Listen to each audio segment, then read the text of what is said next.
The European Union, Japan, and now the United States have announced flight bans to 7 southern African countries. The EU presidency said a committee of health experts from all 27 states had agreed on the need to activate what's being called the emergency brake. I just got from Johannesburg after a 16-hour flight. Relieved, obviously.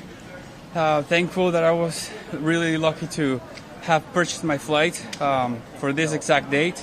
I know that these were the last flights back to the U.S., so just very thankful that I had the opportunity to come back home. Yeah, obviously, I mean, everybody was trying to get the last flight back. This was a packed flight, so there was obviously a sense of relief. Everybody just wanted to come back home. Right now, the situation there, I have a friend that's in Johannesburg, stranded, so we're trying to see if he can come back, because his flight had a layover in Europe, so we're trying to figure that out.